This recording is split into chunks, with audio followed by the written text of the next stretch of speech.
다윗이 이스라엘에서 뽑은 무리 3만 명을 다시 모으고 다윗이 일어나 자기와 함께 있는 모든 사람과 더불어 바알레 유다로 가서 거기서 하나님의 궤를 메어오려 하니 그 궤는 그룹들 사이에 좌정하신 만군의 여호와의 이름으로 불리는 것이라. 그들이 하나님의 궤를 새 수레에 싣고 산에 있는 아비나답의 집에서 나오는데 아비나답의 아들 우사와 아효가 그 새 수레를 모으니라.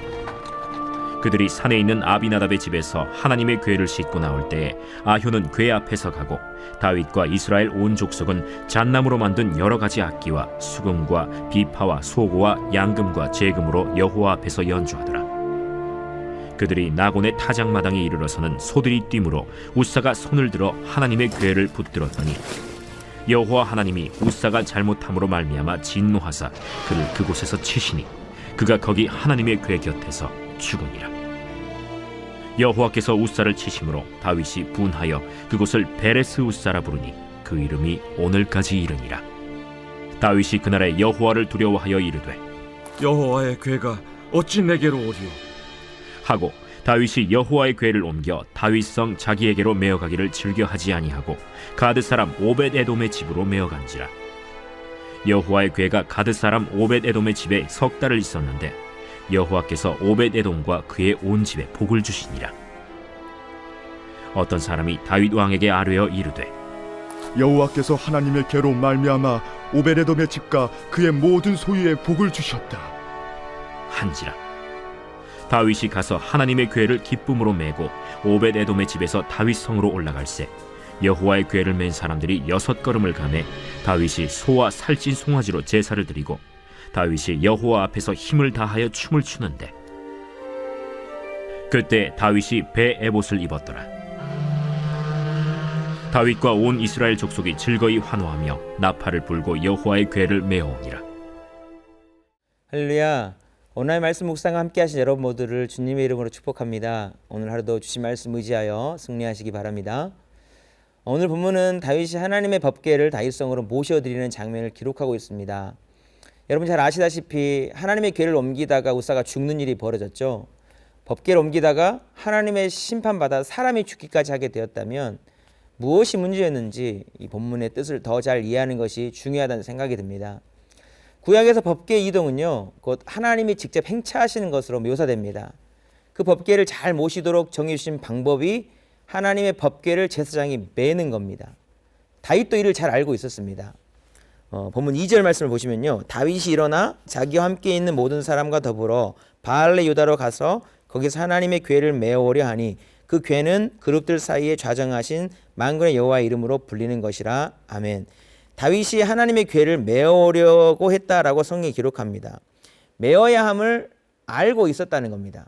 그런데 결국 어떻게 했는가? 3절을 보면요, 그들이 하나님의 궤를 새 수레에 싣고 산에 있는 아비나답의 집에서 나오는데 아비나답의 아들 우사와 아효가 그 새 수레를 모니라. 아멘. 하나님의 궤를 메지 않고 새 수레에 싣고 산에 있는 아비나답의 집에서 내려왔습니다. 그리고 그 수레를 아비나답의 아들 우사와 아효가 그 새 수레를 몰았다고 했습니다. 왜 다윗은 처음에 하나님의 궤를 제사장이 메어야 한다는 걸 알고 있었고 메어오려고도 했는데 그렇게 하지 않았을까? 왜 그랬을까? 실은 이것이 문제의 발단이 되는데요. 연속되는 본문 4절 말씀을 보시면요, 그들이 산에 있는 아비나답의 집에서 하나님의 궤를 싣고 나올 때에 아효는 궤 앞에서 가고, 성경이 반복해서 강조하는 말이 있죠. 산에 있는 아비나답의 집에서 이렇게 수레에 싣고 왔다. 산에 있는 아비나답의 집이라는 겁니다. 그래서 수레에 싣고 나온 거죠. 이 법궤 무게는 약 90kg인데요. 산이 얼마나 높았는지는 모르지만 아마도 산에서 90kg의 궤를 메고 내려오는 일이 쉽지 않게 느껴졌을 수도 있고요. 또 비합리적이고 비효율적이라고 생각했을지도 모릅니다. 이 평지까지만이라도 조심스럽게 안전하게 그 수레에 싣고 가자 이렇게 생각했을 수도 있습니다. 거기다 그 산의 길과 지형을 너무도 잘 알고 그곳에서 수레를 많이 몰아본 아비나답의 아들 둘이 있으니 그들이 몰면 안전하다라고 생각했을지도 모릅니다. 하나님의 궤를 메어와야 한다고 생각했던 다윗은 이런 상황에 뭐하고 있었는가? 본문 5절 말씀을 보면요, 다윗과 이스라엘 온 족속은 잣나무로 만든 여러 가지 악기와 수금과 비파와 소고와 양금과 제금으로 여호와 앞에 연주하더라. 이 새 수레로 법궤가 옮겨질 때 다윗은 백성들과 여러 악기를 연주하고 있습니다. 쉽게 말하면 다 잘 되고 있다고 문제의식 없이 다윗과 백성들은 팡파레를 올리고 있는 겁니다. 과연 이 문제의 책임이 누구일까요? 다윗은 온 이스라엘의 왕입니다. 실은 이 모든 일을 다윗이 주동하고 있는 거예요. 무거운 법궤를 산에서 메고 내려와야 하는 그 어려움, 수레에 싣고 오는 합리성과 편안함과 안전함, 거기다가 산의 지형을 너무도 잘 알고 수레 이동 경험이 많은 집주인의 아들이 그렇게 하겠다니, 다윗은 아마도 이 정도는 괜찮겠지 생각하면서 허용한 것 같습니다. 그리고 하나님도 이해하시고 기뻐하실 거라 생각하면서 악기 연주를 하면서 함께 기뻐하며 이동하고 있던 겁니다. 이 모든 상황과 그 행동이 이 모습을 보여주고 있는 거예요. 사랑하는 여러분, 그러나 이것은 판단 미스였습니다.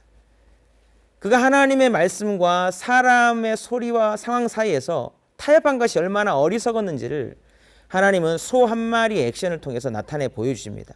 전혀 예상치 못한 곳에서 문제가 터집니다. 평소 때는 조용하던 소가 발작을 해요. 6절 말씀 보시기 바랍니다. 그들이 나건의 타작마당에 이르러서는 소들이 뛰므로 웃사가 손을 들어 하나님의 궤를 붙들었더니 소들이 뛰므로, 소들이 순간 발작을 하는 겁니다. 사랑하는 여러분, 이 소는 누가 뛰게 하신 겁니까? 하나님이 뛰게 하신 겁니다. 법궤는 반드시 제사장이 메어야 한다고 했는데 상황에 타협해서 말씀대로가 아니라 편한 대로 법궤를 이동시키는 것이 옳지 않다는 겁니다. 나를 그렇게 대하지 말라는 거예요. 보면 7절을 보시면요, 여호와 하나님이 웃사가 잘못함으로 말미암아 진노하사 그를 그곳에서 치시니 그가 하나님의 궤 곁에서 죽으니라. 하나님이 진노하셨다고 했습니다. 그들은 별일 아니라고 생각했는데 하나님께는 진노할 일이었습니다. 여기서 우리가 배워야 할 교훈이 있습니다. 상황에 따라 하나님의 말씀을 다른 것과 희석하면 안 되는구나. 말씀을 가볍게 여기면 악을 취하게 되고 스스로 심판을 자취하게 되는구나. 사랑하는 여러분, 상황이 이러이러하다 해서 말씀을 버리는 일이 없기를 축복합니다. 언제든 하나님의 말씀을 귀히 여기시는 그 하나님의 사람 다 되어서 주님께 영광 돌릴 수 있게 되기를 축복합니다. 그럴 때 하나님이 우리를 더 귀히 여겨주시는 거예요. 웃사가 죽은 어떤 일이 있었는지 본문 8절 말씀을 또 한번 읽어보겠습니다. 여호와께서 웃사를 치심으로 다윗이 분하여 그곳을 베레스 웃사라 부르니 그 이름이 오늘까지 이르니라. 아멘. 다윗은 분노하여 그곳을 베레스 웃사라고 불렀습니다. 무엇에 대한 분노였을까요? 이 표면적으로 보면 웃사가 잘못한 것에 대한 분노 혹은 웃사를 치신 하나님에 대한 분노라고 생각할 수 있습니다. 그러나 이 전체 맥락을 살펴보면 이는 다윗 자신의 모습에 대해서 분노가 있다는 것을 알게 됩니다. 하나님의 말씀을 어떤 상황과 사람의 말과 타협한 것에 대한 결과가 너무도 참혹한 것을 보고 타협한 자신의 악한 모습에 대해서 분개한 겁니다. 이 9절 말씀을 보시면 그런 다윗의 마음을 알 수가 있어요. 다윗이 그날에 여호와를 두려워하여 이르되 여호와의 궤가 어찌 내게 어리요하고, 다윗은 하나님이 두려워져서 여호와의 궤를 죄된 자기에게 모셔드릴 수가 없었습니다. 이대로 하나님의 법궤가 자기에게 들어온다면 자기도 웃사와 같이 죽을 것 같은 그런 두려운 마음이 들었다는 거예요. 자신의 어리석음에 대한 분노와 하나님에 대한 두려움은 하나님 앞에서 자신을 돌아보게 했고 그는 과감히 행동을 고치는 회개로 나아갔습니다. 그래서 어떻게 했는가? 10절 말씀입니다. 다윗이 여호와의 궤를 옮겨 다윗성 자기에게로 메어가기를 즐겨하지 아니하고 가드 사람 오벳 에돔의 집으로 메어간지라. 아멘. 다윗이 자기에게로 메어가기를 즐겨하지 않았다 했습니다. 하나님의 진노가 풀리는 것을 확인해야 했습니다. 본문이 계속 강조하는 것은 다윗이 하나님의 궤를 메었다는 겁니다. 회개하고 돌이켜 다시 하나님의 방법대로 돌이키려는 그의 의지를 볼 수가 있는 거예요. 이것은 사울과 다른 다윗의 좋은 모습이기도 합니다. 사울은요, 선지자가 그의 문제에 대해서 지적했는데 핑계대고 그냥 밀고 나갔습니다. 그러나 다윗은 자신의 모습에 대해서 분개하고 회개하고 하나님이 기뻐하시는 것으로 나아갔다는 겁니다. 사랑하는 여러분, 우리도 마찬가지입니다. 언제든 실수할 수 있고요, 후회할 일을 할 수 있습니다. 그러나 말씀에 타협하려는 죄와 악이 있음을 발견할 때 다윗처럼 분개해야 됩니다. 즉시 하나님 앞에서 회개하고 하나님이 기뻐하신 자리로 나아가면 되는 겁니다. 사랑하는 여러분, 성령님께서 도우시사 혹시 나도 모르게 지은 죄에 대해서 깨닫게 되는 그런 은혜가 있기를 바라고요. 혹 내가 죄악을 품고 있다면 그 모습에 대해서 분개할 수 있기를 축복합니다. 즉시 멈추시고 돌이키시고 회개함으로 늘 언제나 하나님이 기뻐하시는 자리로 나아가는 저와 여러분의 복된 삶이 될 수 있기를 주님의 이름으로 축복합니다. 이렇게 회개하고 이제 하나님 앞으로 다시 나아가게 된 다윗의 모습이 어떻게 됐는가? 11절 말씀을 함께 보시겠습니다. 11절입니다. 여호와의 궤가 가드 사람 오베데돔의 집에 석 달을 있었는데 여호와께서 오베데돔과 그의 온 집에 복을 주시니라. 아멘. 하나님의 궤가 머무른 오벳에돔과 그의 온 집에 복을 주셨습니다. 오벳에돔이 뭘 잘못해서 뭘 잘해서 그렇게 복을 받은 것이 아니죠. 하나님께서 다윗의 회개를 받으셨고 하나님이 그의 뜻대로 행하고자 하는 다윗의 열심을 받으셨다는 뜻입니다. 다윗은 하나님께서 자신의 회개를 받으셨다는 사인을 받고 얼마나 기뻤는지 12절에 보시면 다윗이 하나님의 궤를 기쁨으로 메고 오베데돔의 집에서 다윗성으로 옮겼다고 했습니다. 다윗 안에 있는 이 기쁨이 얼마나 대단한 힘을 가진 것이었는지 이 본문 13절을 보면 더 잘 알 수 있는데요.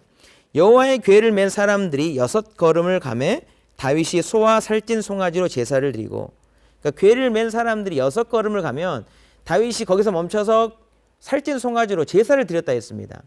6걸음이라 해봤자 몇 미터 되지 않잖아요. 그런데 6걸음마다 멈춰서 서로 제사를 드리고 있는 거예요. 소 한 마리로 제사를 드리려면 소에게 안수하고 봉헌하고 도살하고 또 피를 뿌리고 각도 뜨고 그리고 불사르는 그런 복잡한 절차를 계속 해야 되는 겁니다. 그런데 그것을 얼마나 했을지 정말 어마어마해서 잘 상상이 되질 않는데, 이 오베데돔의 집의 위치가 정확하지 않기 때문에 그 오베데돔에서 다윗성까지 거리가 정확하진 않지만 이 아비나답의 집이 있었던 그 바알레 유다에서 다윗성까지는 약 40km 정도 되거든요. 이 오베데돔의 집이 한 그 중간쯤 된다고 하면 다윗성까지는 약 20km입니다. 6걸음을 크게 잡아서 한 10m라고 해도 20km면 좋기 2000번이 넘는 제사를 드려야 한다는 계산이 나옵니다. 역대하에 보면 솔로몬이 1000번째, 즉 1000마리의 희생으로 제사를 드렸다고 했습니다. 솔로몬은 한 마리 한 마리씩 1000번의 제사를 드렸는데 다윗은 법궤를 다윗성으로 드릴 때에 그것의 2배를 했다는 것을 알 수가 있습니다. 그러면서도 어떻게 했는가? 보면 14절 보시면요. 다윗이 여호와 앞에서 힘을 다하여 춤을 추는데 그때 다윗이 베옷을 입었더라. 다윗이 여호와 앞에서 힘을 다하여 춤을 추었다고 했습니다. 사랑하는 여러분, 죄를 용서받은 자의 기쁨이 바로 이런 겁니다. 20km를 6걸음마다 멈추어 2000마리의 희생으로 제사를 드리면서도 여호와 앞에서 힘을 다하여 춤을 출 수 있는 힘과 능력이 머무는 기쁨. 하나님은 구원받은 우리가 이런 영적인 기쁨과 힘을 가지고 예배하길 원하신다는 것입니다. 저와 여러분은 하나님의 아들 예수 그리스도의 십자가 희생을 통해서 과거와 현재와 미래 모든 죄가 용서받은 자 아닙니까? 그 용서받은 자의 기쁨을 가지고 수천 번에 반복되는 희생 제사를 드리면서도 여호와 앞에서 힘을 다하여 매 예배 힘을 다하여 기쁨으로 춤을 출 수 있는 존재라는 겁니다. 사랑하는 여러분, 저와 여러분에게 이런 영적인 기쁨이 회복되기를 축복합니다. 예수 그리스도 앞에 나아가 회개할 때 성령님께서 부어주시는 구원과 사죄와 용서의 기쁨 가지고 하나님을 온전히 예배하는 참 예배자들로 하나님 앞에 영광 돌리며 살아가실 수 있기를 주님의 이름으로 축복합니다. 기도하시겠습니다. 사랑의 하나님 아버지, 거룩한 법궤를 옮기는 축복의 일이 누군가에게는 재앙이 되었음을 보며 하나님 앞에 흠없이 거룩하게 서는 일이 얼마나 중요한지를 깨닫습니다. 성령님, 나의 죄악을 깨달을 수 있는 지혜를 허락하시고 죄에 대해서는 분개할 수 있는 자 되게 하여 주옵소서. 십자가를 바라보며 회개할 때마다 주시는 용서의 은총을 누리게 하시고 그 기쁨과 힘과 능력 가지고 하나님 말을 힘있게 온전히 예배하는 삶 살아가도록 은총 베풀어 주옵소서. 감사드리며 예수님의 이름으로 기도드리옵나이다. 아멘.